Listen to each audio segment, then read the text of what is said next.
Hey guys, Mike here. In this video, I'm going to show you how we form, pour, and finish a concrete slab. I'm going to give you everything. We're going to put up the forms. I'm going to show you how we do that, how we tie in the reinforcement, which I'm using rebar today, and then how we pour the concrete, screed it, bull float it, and then the type of finish we're going to put on it is a broom finish. That'll be towards the end of the video, so stick around for that. Basically what I'm doing is I'm using 2x6s. This is about a 5.5 to 6 inch slab, and these people we're working for today, they're going to just build some type of structure on it, and then they're going to use it for storage.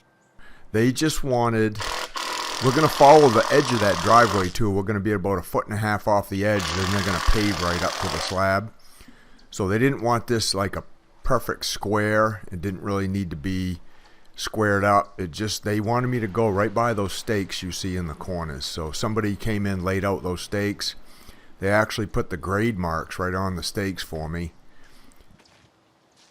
I just needed to form up to that. So it was about 20 feet wide and right around 24 to 30 feet long, depending on which edge you was matching. So what I did was I just laid out my 2x6s, the lengths a little bit longer than I needed on each side, and I screwed them together, and now I'm just getting them set up. So I set them up, and then I measure out my corners to the lengths that they told me, marked them with a pencil, and then I can screw all my corners together. I use deck screws, 2.5 inch deck screws with a Milwaukee drill driver, and I'll have links for those down in the description. All the tools you'll see me will be down there if you guys want to check them out and use some of the stuff I do. Now, when I get that screwed, all the corners screwed together, the next thing I do is I run my string, just screw a screw right into the top of the form, and you can go with the inside of the form if you want. You could go with the outside, or you could go with the middle, as long as you have something to go by to keep that form straight when you're pounding in your stakes. We use these metal stakes. They got holes through them. They pound in, you know, good hard compacted gravel really easy, a lot easier than wooden ones do. And we just use them over and over and over again. I've had them for years. They got 18 inch long ones, 24 inch, 36 inch, just about any length you want. You can get those right on Amazon, or you could get them at, I think they have them at Home Depot. I get them at my local supply company. But now what I do is once I got my forms all staked in place, I'll set my laser up. And I wanted to make sure I showed you guys just how I set my laser up. It's pretty simple. This is the Topcon RL H5B, so it's a self-leveling laser. So all I need to do is get the legs like that, get them fairly level, and then just set my laser on top and hit the on button. Now I'm screwing that corner right to the grade that's on that wooden stake there that they gave me, and then it takes a few seconds for the laser to self-level, and then it'll start spinning the laser beam around. So now I have a nice level laser beam to go by, and I just use that receiver on the stick to find that laser beam. And when I do, I got a ruler on that stick, so I got numbers to go by. So let's say the number right there I found was 12. And then I'm going over here to find the number on my grade stick according to where that laser beam is setting, because it all slopes down towards me, down towards that corner. So if the number I find over here is, say, 8, I know I got about a 4-inch difference from corner to corner. So I just want to split the difference. I'll move my receiver to 10, and I'll set that middle right there. Then I'll have a nice even slope from one corner to the other. They wanted to make sure that if water got on this pad that it would run off, kind of like the driveway. So that's what I did. That's how I set all my corners and my middles, was I just used their marks on their stakes for the corners, and then I split the difference between each one and set the middles for each side. Now I'm just laying the rebar in. I got number 4 rebar. It's 1/2 inch rebar. We're putting it 12 inches on center. So I went around and I marked my 12 inches, and I sprayed them with that little can of orange spray paint you see right there. I sprayed marks in the dirt to go by, and that helped me just get everything laid out nice and neat.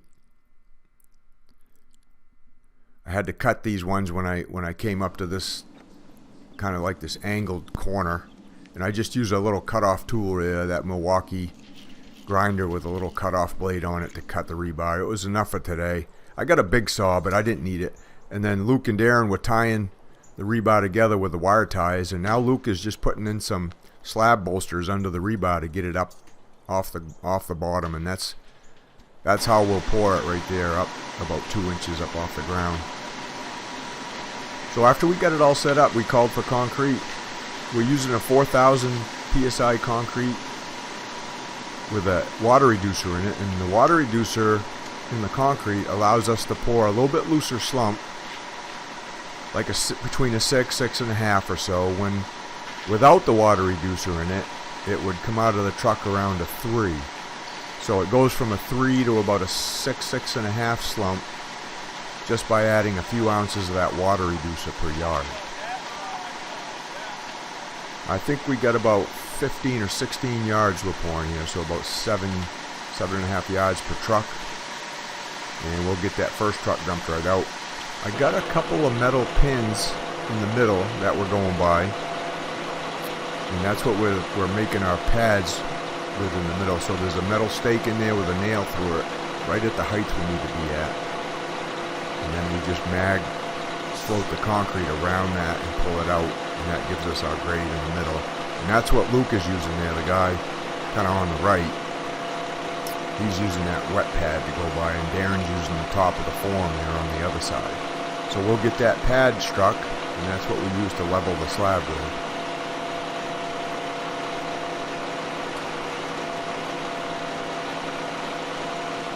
We got a long enough screed board so both guys can get right on the outside of the pads, and then my job is just to make sure I keep the concrete so it doesn't get low. And then if it gets too high, I just want to pull it down a little bit so we're not pulling back too much. They always want to be pulling back a little bit. That makes sure there's no dips in the slab. And Luke is making sure, the guy in the middle there is making sure when he screeds, you know, these guys go about 6 or 8 inches with each stroke. When he screeds in the middle, he's just making contact with the slab every single time. And you can see that by looking at the outside of that screed. You can tell if you're making contact or not.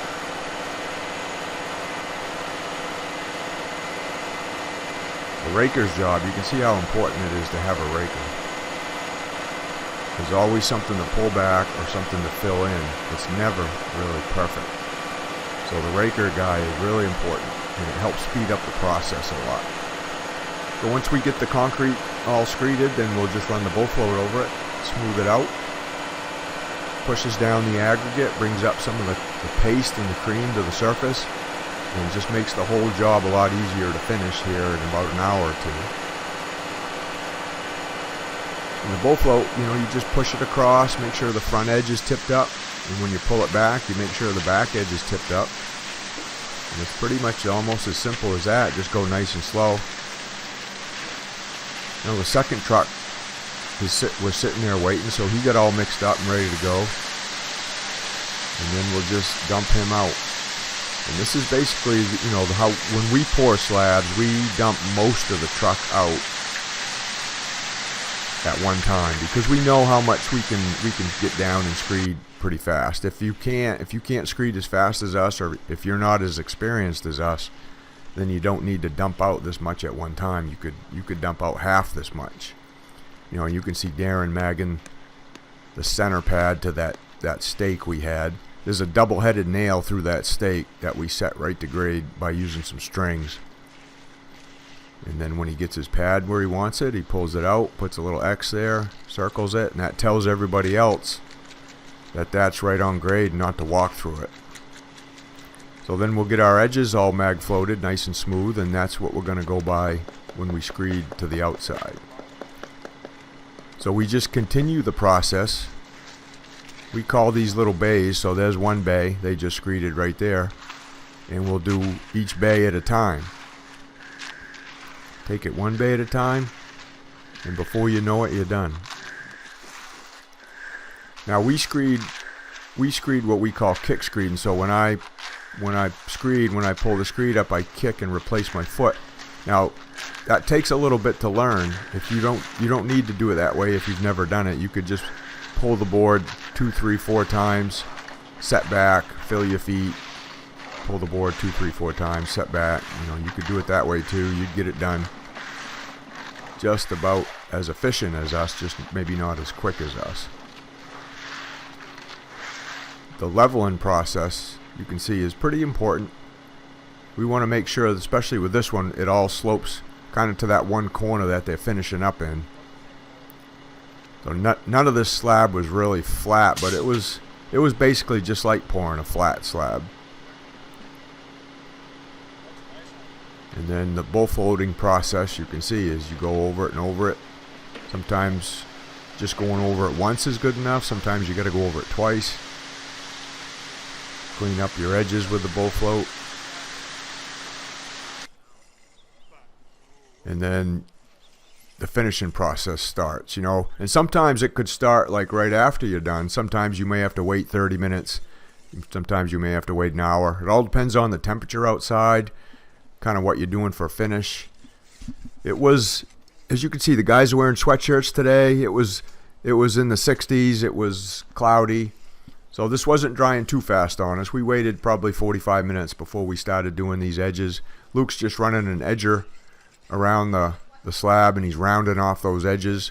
Just helps make the edges a little stronger. They're less likely to chip that way. So he'll go around and he'll cut in the edge the initial time, and then after we do the final finish, we'll go around and put the finished edge on. So it's firm enough now to get on with some knee pads. We call these skids or knee boards, and they just help you glide across the surface so you can mag float out the surface when you get ready to do, we're going to do a broom finish on this. So we'll mag float it out, get all the bull float lines out, fill in anything we need to fill that the bull float didn't get the surface to a pretty smooth finish with some nice paste on the surface, and then we can broom that. Now it depends on how hard or soft the concrete is. This was pretty firm. We let it firm up pretty good, so we only needed to go over it once before we broom it. But you could do an initial float like this, then you could let it sit for 30-40 minutes, come back and go over it again with a hand float or a hand trowel, depending on, you know, where you are. We don't typically hand trowel or steel trowel our surface before we broom up here in Maine, because we go through so many freeze and thaw cycles that sometimes if you steel trowel the surface up here, it'll trap some moisture under the surface because it seals off the surface. Even though you're running a broom over it, it still seals off the surface a little bit. And we have air entrainment in our concrete too, and the air entrainment really helps protect the concrete from freeze and thaw and scaling. So it could also trap in some air under the surface, which would create like a blister or a bubble later on down the road that sometimes you don't even notice it. And that just increases the chances of it scaling. So most of the time, we'll just mag float it. And if we need to, we'll mag float it twice. And the second time is usually really tight, just almost like a steel trowel. But the mag float doesn't tend to seal off the surface. So we had enough handle on the broom where we could just run it all the way across on this one. Set it down and just pull the broom and give it a nice light broom finish texture. Now, if you want to learn how to do slabs like this, I have my private training down in the description of the video below. So if you're on a desktop, you know, there's a show more tab. If you're on a cell phone, there's just a little drop down arrow over on the right down below the video that you hit, and that brings up all the description and the notes of the video. And down in there I have my concrete underground training, and I also have a separate concrete slab course down there too. And it trains you how to do a concrete slab just the way we do. And there's all kinds of different trainings in there showing you all the different methods that we use to do concrete slabs. So if you're looking to do your own, if you're looking to learn, then check both those out and figure out which one's best for you. They're both really good. So once we get the finished broom on it, Luke's going to go around and put the finished edge on. He's doing a couple sides and I'm doing a couple sides. And then what we'll do is we'll let this dry up, and we'll come back and we'll saw our expansion joints one down the middle each way, and then we'll strip the forms, and that'll be it for the slab. So that's it, guys. If you're new to the channel, please hit subscribe. Thanks for watching, and we'll see you on the next one.